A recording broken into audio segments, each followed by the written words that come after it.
अभी धार्मिक है, धार्मिक है, और धार्मिक लोग गाली देते हैं, और धार्मिक लोग गुस्सा करते हैं, क्रोध करते हैं, झगड़ा करते हैं। ऐसे तो धार्मिक लोग।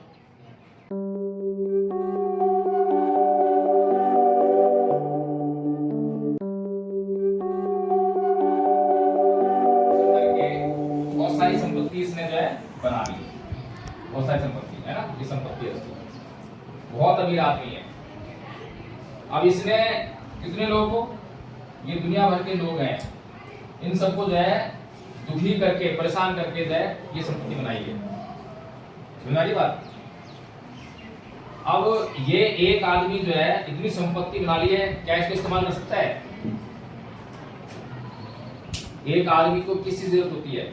मैक्सिमम खाना उतना ही खाएगा जितना हम खाते हैं, ज्यादा तो खा सकता, उतना पेट नहीं खाएगा ना। अगर हम 100 रुपये खाना खाते हैं तो कोई 1000 रुपये खा लेगा, 5000 रुपये खा लेगा, कितने खा लेगा ना, इससे ज्यादा खाएगा नहीं। हमारे पास अगर एक गाड़ी है तो उसके पास 2 गाड़ी है, इतने हो सकता है। एक बार तो एक बार गाड़ी चलेगा, एक बार में एक ही घर में रहेगा। लेकिन कोई आदमी अगर इसके पास 10 घर हैं, 15 घर हैं, 15-15, 20-20 गाड़ियां हैं, इसका मतलब उसके पास जो संपत्ति है वो किसकी है? उसकी है, उसकी तो नहीं है। ये दूसरों के हिस्से की संपत्ति उसने जो है अपनी बुद्धि का इस्तेमाल करके, अपनी ताकत का इस्तेमाल करके अपने पास इकट्ठी कर ली। तो वो राष्ट्र का देशभक्त है, देशभक्त है या देशद्रोही है? देशद्रोही होगा। तो राष्ट्र भक्त कौन होता है? राष्ट्र भक्त कौन होता है? राष्ट्र भक्त वो हुआ जो अपने देश के लोगों से प्रेम करता है, अपने देश के लोगों से प्रेम करता है। वो ये नहीं देखता कि ये कौन सी जाति का है, ये कौन से धर्म का है, बस वो देखता है कि ये भारतीय है ना, अगर ये भारतीय है तो ये मेरा भाई है। जहां पर ऐसा भाव हमारे अंदर पैदा रहता है तो उसे राष्ट्र कहते हैं और राष्ट्रभक्ति कहते हैं। अभी तक आपने जो है जब स्वतंत्रता दिवस आता होगा 15 अगस्त, उस टाइम राष्ट्रगान, राष्ट्रभक्ति है ना, राष्ट्रीय गीत, ये सब राष्ट्र शब्द जो क्यों इस्तेमाल है? आपको मोटिवेट किया जा रहा है कि आप एक राष्ट्र का निर्माण करो। अभी राष्ट्र नहीं है हमारा देश, लेकिन हमारे पास लक्ष्य है कि इसको राष्ट्र बनाना है। लेकिन बीच बीच में हम लोग को तो जाति के नाम पे, धर्म के नाम पे, मैं हिंदू हूँ तो मुसलमान है, मुसलमान बहुत बुरे होते हैं, हिंदू बहुत बुरे होते हैं, या हिंदू अच्छे होते हैं, मुसलमान बुरे होते हैं, यही बातें जो है हमारे दिमाग में डाली जाती है। ठीक बात है। चलो, अभी हम लोग धार्मिक थे, अभी धार्मिक है, धार्मिक है, और धार्मिक लोग गाली देते हैं, और धार्मिक लोग गुस्सा करते हैं, क्रोध करते हैं, झगड़ा करते हैं। ऐसे तो धार्मिक लोग। अच्छा, किसी व्यक्ति को कैसे पहचाने कि वो धार्मिक है या नहीं है? कैसे मालूम पड़ता है धार्मिक है कोई व्यक्ति? है पहनावे से है, पहनावे से जानते हैं, व्यवहार से। अच्छा, चलो मैं थोड़ी हेल्प करता हूँ। एक आदमी है, नाम उसका वो है हिंदू, क्या है? कहा जाएगा ये पूजा करने के लिए? मंदिर। मंदिर। और ये पूजा कैसे करेगा? मूर्ति पे जल जलाएगा, दूध चढ़ाएगा, धूपबत्ती, अगरबत्ती, आरती, गंगा स्नान, ये सब करेगा। तो हम कहते हैं ये क्या है? हिंदू है। ठीक बात है। दूसरा व्यक्ति है मुसलमान, ये कहा जाएगा? मस्जिद। मस्जिद। ये क्या करेगा? नमाज पढ़ेगा, रोजे रखेगा, है ना, ये करेगा। तुम कहेंगे ये मुसलमान है। ठीक है।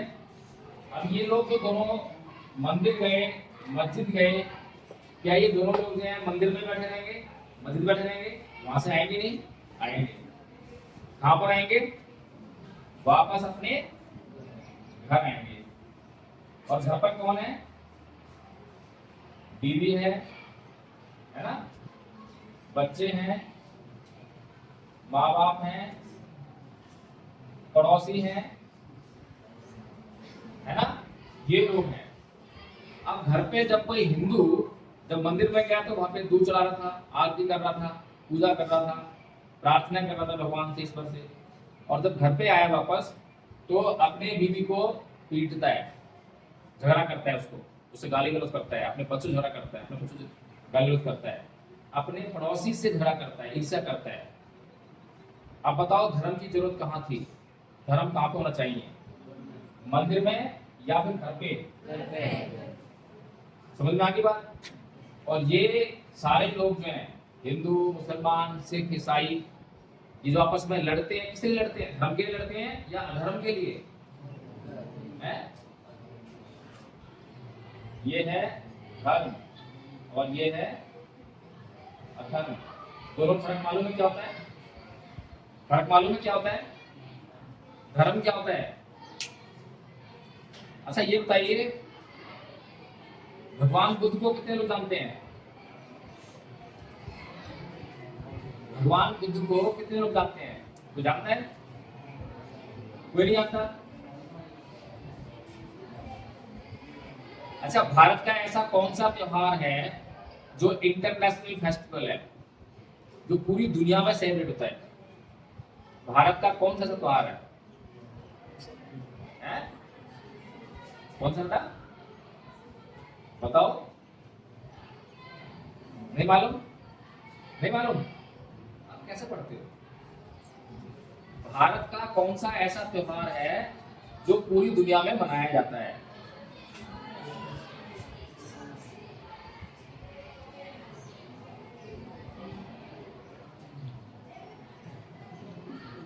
ये त्योहार जो है पूरी दुनिया में मनाया जाता है, भारत के सिवाय।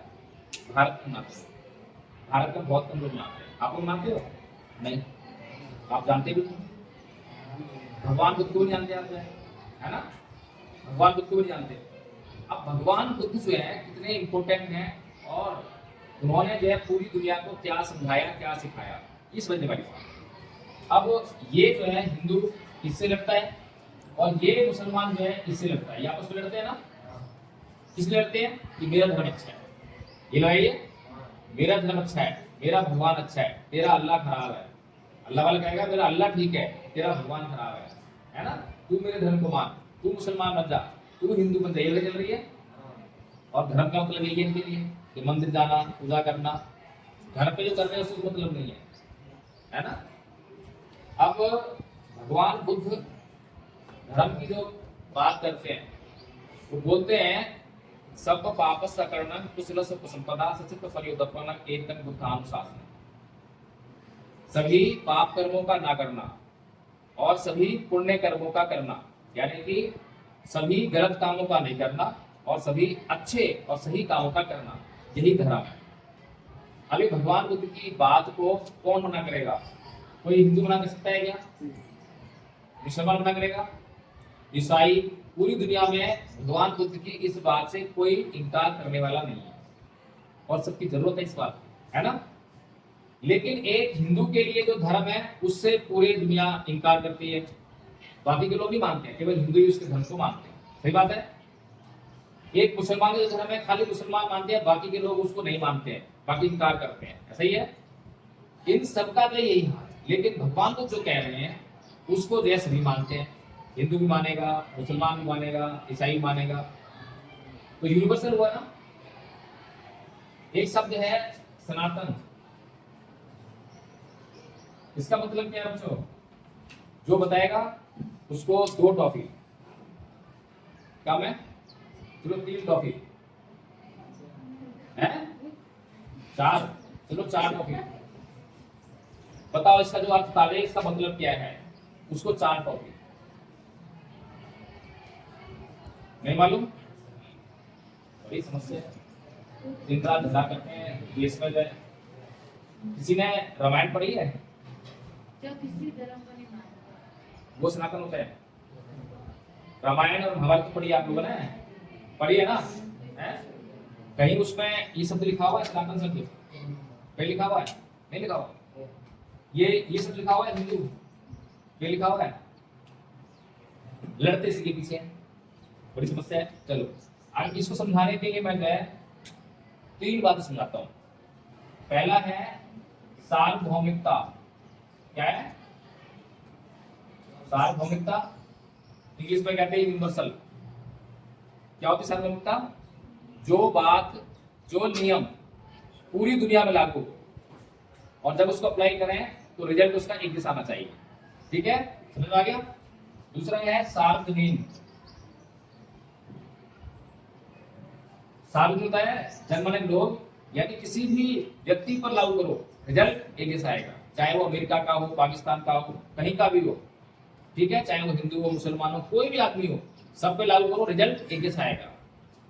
तीसरा है सार्वभौमिक, सार्वजनिक और सर्वकालिक, यानी किसी भी समय लागू करो। भगवान बुद्ध कब हुए? 25 साल पहले, 26 साल पहले, तब उन्होंने वो बात कही थी, आज भी वही काम कर रही है। आप खाना खाते हो, खाना खाने से भूख मिटती है ना? क्या आप ही की भूख मिटती है? मुसलमान की नहीं मिटती? सबकी मिटती है ना? और इसी खाने को आप जो है पूरी दुनिया में किसी भी आदमी को खिलाओगे तो उसकी भूख मिटेगी। तो ये खाना खाने का जो सिद्धांत है, ये हर जगह एक जैसा काम करता है। खाना खाते ही भूख मिट जाती है, एक जैसा रिजल्ट आता है, ठीक है। ये तीन बातें लागू होती हैं।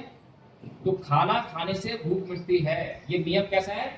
सनातन है, ठीक है। पानी पीने से प्यास मिटती है, कैसा नियम है? सनातन है।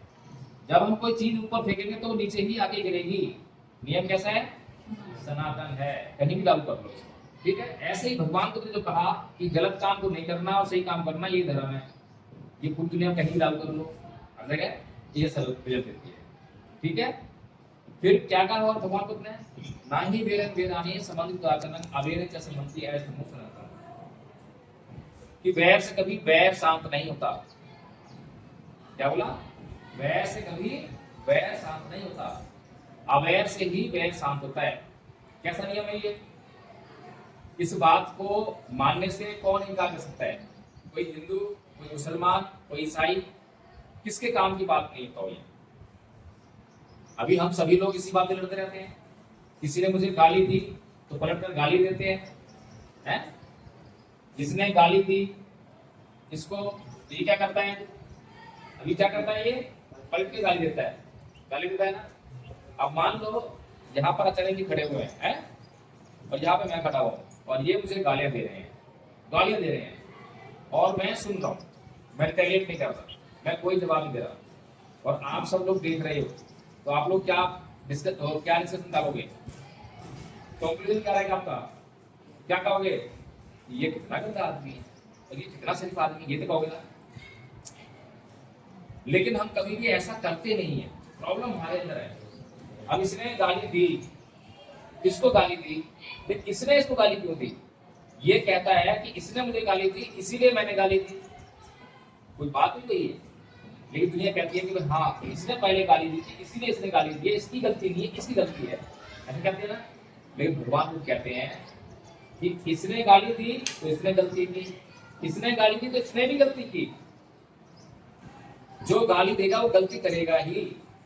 इसने गाली दी क्योंकि इसका मन जो है दूषित था, इसके पास गाली थी, गाली का व्यवहार करता है, लेकिन इसने गाली क्यों दी? क्योंकि इसके पास ही मन खराब है, इसका मन दूषित है ना। ये भी क्रोध स्वभाव, कैसे तो गाली दी? बिना क्रोध की गाली देता नहीं कोई। इसके पास क्रोध था इसलिए गाली दी, इसके पास क्रोध था इसलिए इसने भी गाली दी, तो दोषी दोनों हैं। ये भगवान बुद्ध है ना।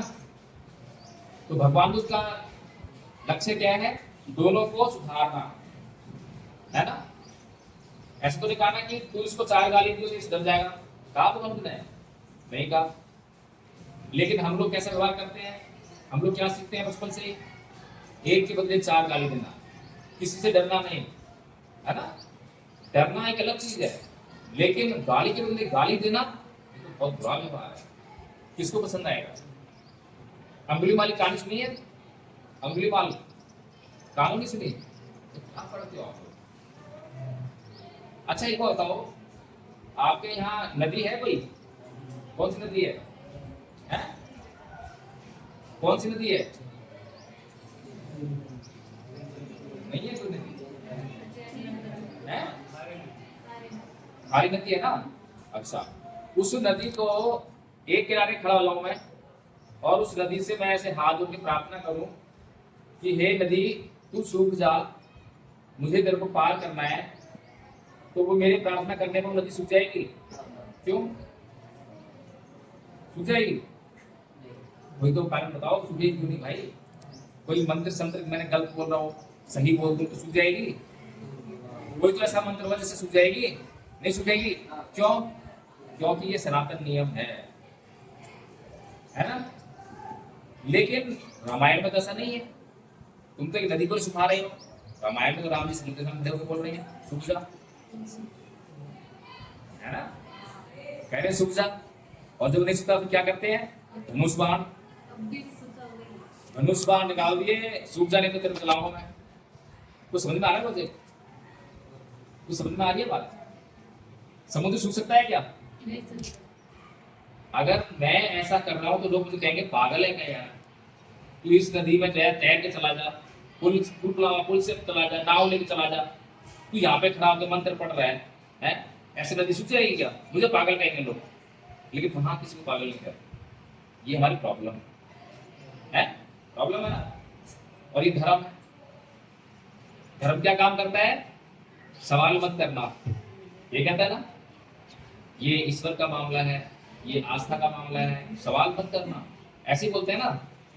अभी एक रील वायरल हो रही है यूट्यूब पे, देखते हो आप? जो राहु केतु वाली, एक बच्चा है स्कूल में पढ़ता है, वो स्कूल में एक बार इंस्पेक्शन होती है तो वहां सवाल पूछते हैं, है ना, कि दिन रात कैसे होते हैं। तो क्या बोलता बच्चा कि राहु और केतु जो है वो मंथन हो रहा था, वहां अमृत निकला, वहां घुस गए। वो सूर्य ग्रहण की बात हुई थी कि सूर्य ग्रहण कैसे होता है। तो यही हालत आपकी हो रही मेरे ख्याल से। क्या यही शिक्षा ले रहे हैं हम पढ़ने क्यों आते हैं? हमारे माँ बाप जो है कम पढ़े लिखे हैं हमसे, है? तो माँ बाप ने हमें स्कूल किस लिए भेजा? ताकि हम यहाँ से शिक्षा लेकर, और अगर माँ बाप कुछ गलत काम कर रहे हैं, गलत परंपरा में है, तो उसको बताना कि विज्ञान ऐसा नहीं कहता है, ऐसा नहीं होता है, सूर्य ग्रहण ऐसे नहीं पड़ता, चंद्र ग्रहण ऐसे नहीं पड़ता है। भाई बातें काम की हैं या बेकार हैं? जो बच्चा प्रश्न करता है उसको अक्लमंद कहते हैं या मूर्ख कहते हैं? जो बच्चे प्रश्न करते हैं वो अक्लमंद होते हैं या मूर्ख होते हैं? अक्लमंद होते हैं ना। मूर्ख खाली प्रश्न कैसे करेगा? जो बच्चा होशियार होगा वो भी तो प्रश्न करेगा। लेकिन जब हम पंडित जी से प्रश्न करते हैं तो क्या करते हैं? प्रश्न नहीं करियो, ऐसे बोलते हैं ना। किसी मौलवी से पूछा तो, मुसलमान के मौलवी से, मस्जिदा के, प्रश्न नहीं करना। ईसाई के गिरजा घर जाए पूछे, प्रश्न मत करना। ये सारे धर्म के लोग प्रश्न करने मना करते हैं। इसका मतलब वो हमें मूर्ख बनाना चाहते हैं, मूर्ख बनाना चाहते हैं। यानी कि 5वीं क्लास फेल पंडित जी जो हमें कहे वो मान ले तो हम अकलमंद, तो हम अकलमंद। और अगर उसने कुछ कहा और हमने सवाल कर दिया तो हम मूर्ख। ऐसा ही है। अब पंडित जी कहते हैं कि हाथी की सवारी क्या है? चूहा होता है। मान लेंगे हम तो, क्योंकि पंडित जी ने सबसे पहले तो हमें प्रश्न करने से मना कर दिया। जब प्रश्न खत्म तो सब कुछ मानना ही पड़ेगा। प्रश्न खत्म तो सब कुछ मानना ही पड़ेगा। और जब प्रश्न खत्म होगा, सब कुछ मानना ही पड़ेगा, तो कोई आगे से ये नहीं कहेगा तुम गधे हो, वो मान लेना। मान लोगे? है? वो नहीं मानोगे। पंडित जी तुम्हें वो बोलेंगे। पंडित जी को पता है कि अगर मैं विरोध है तो ये विरोध कर देगा। तो प्रश्न करना चाहिए नहीं चाहिए? हमें आदमी की जांच करनी चाहिए, हर बात की जांच करनी चाहिए। कोई कहता है कि मेरा धर्म अच्छा है, ठीक है, अच्छी बात है, क्या बुराई है? मुसलमान आकर कहे कि मेरा धर्म अच्छा है, तेरा धर्म, अच्छी बात है, जांच कर लेते हैं क्या अच्छा है? इस्लाम के लोग कहते हैं कि 7 आसमान है। इस्लाम के लोग कहते हैं 7 आसमान है ऊपर है। अब 7 आसमान, अब तो वैज्ञानिक पता नहीं कहाँ सूर्य के निकट भी पहुंच गए हैं। कोई आसमान नहीं मिला दूसरा है, एक ही आसमान घूमते आ रहे। तो कहने का मतलब ये है, भगवान बुद्ध जिनकी बात में कर रहा था, वो क्या है? वो कहते हैं कि प्रश्न किए बना मेरी शरण में बताया ना। पहले प्रश्न करना, पहले जांच करना, मुझसे भी प्रश्न करना, मेरी भी जांच करना। और जब मेरी जांच में मैं सही पाऊं, तुम्हें लगे कि हाँ मैं जो रास्ता बता रहा हूँ वो ठीक है, तब मेरी शरण में आना, जब तुम्हें फायदा होगा। अब बताओ दुनिया के लिए इंपॉर्टेंट कौन है? भगवान बुद्ध इंपॉर्टेंट है या नहीं है? है या नहीं है? भगवान बुद्ध एक एक जो बात कह रहे हैं वो हमारे काम आने वाली है। अगर हम उनकी बात को माने तो हमारा घर परिवार सुख होने वाला है। वो कोई पूजा करने के लिए नहीं कह रही है, जल चढ़ा के नहीं कह रही है, कहीं गंगा स्नान करें। पाप और पुण्य तुम अपने कर्मों से करते हो, स्वर्ग, अगर अच्छे काम करते तो स्वर्ग उत्पन्न करते हो, बुरे काम करते तो नरक उत्पन्न करते हो। इतना महत्वपूर्ण आदमी और आपको पता ही नहीं है। क्यों नहीं पता? लोग बताते क्यों नहीं आपको? डरते क्यों बताने में? क्या है ऐसा है? बताइए मुझे। अच्छा एक बार बताओ मुझे, एक कहानी सुनाता हूँ। एक बार की बात है, भगवान बुद्ध जो है ध्यान कर रहे थे। ध्यान पता कैसे करते हैं? ध्यान कैसे करते हैं? आलती पालती मार के ऐसे आके बंद करके कमर सीधी, है ना? ध्यान, ध्यान करना आसान नहीं है। आप लोग 5 मिनट भी ध्यान नहीं कर पाओगे। 5 मिनट भी ध्यान नहीं कर पाओगे आप लोग, गारंटी दे रहा हूँ मैं, ठीक है? क्योंकि जैसे आप कमर सीधी करके बैठो ना, ऐसे कमर सीधी करो, ऐसे बैठो, कमर सीधी बैठो, बिल्कुल सीधी। हाँ, आप दिखता अपने बैठ जाओगे। अभी 30 सेकंड के बाद ही कमर झुक जाएगी अपने, पता नहीं चलेगा, ठीक है ना? चलो देख लेते हैं, बता देंगे। तो भगवान बुद्ध जो है ऐसे ही बैठे हुए ध्यान कर रहे थे। उनके पास राजा बिंबिसार आया और आके बोला कि भगवान, मैं जो है बहुत पराक्रमी हूँ, मैं बहुत बलशाली हूँ, मैं इतनी बड़ी सेना को अकेला मार सकता हूँ। मैं रोज सुबह 2 घंटे व्यायामशाला में वजन उठाता हूँ, व्यायाम करता हूँ और शाम को भी करता हूँ। एक तलवार के वार से मैं इतने सर काट सकता हूँ, मैं इतना बलशाली हूँ। भगवान बुद्ध बोले बहुत अच्छा, हे राजन बैठो। बैठ गया। हे राजन, क्या तुम मेरे साथ में 1 घंटा ध्यान कर सकते हो? राजा बोला हाँ, मैं 1 घंटा ध्यान कर लूंगा, कौन सी बड़ी बात है। बहुत अच्छा राजन। क्या तुम मेरे साथ 4 घंटा ध्यान कर लोगे? राजा बोला हाँ भगवान, कर लूंगा, कौन सी बड़ी बात है। बहुत अच्छा राजन। क्या तुम मेरे साथ 1 दिन ध्यान कर लोगे? हाँ भगवान, कर लूंगा 1 दिन ध्यान। बहुत अच्छा राजन। क्या तुम मेरे साथ 1 हफ्ता बैठ के ध्यान कर लोगे? नहीं भगवान, मेरे बस की नहीं है। आप बताओ कौन बलशाली है? भगवान को, जिनके पास हथियार नहीं है, किसी को मारा नहीं, कभी हिंसा नहीं की, कभी कोई व्यायाम नहीं करा, कोई वजन नहीं उठाया, वो ताकतवर है या राजा ताकतवर है? ताकतवर कौन? कैसी ताकत है? ताकत कैसी है? हैं? ताकत और कमजोरी क्या होती है पता है आपको? ताकत क्या होती है, कमजोरी क्या होती है? चलो मैं आपको नमूना दिखाता हूँ।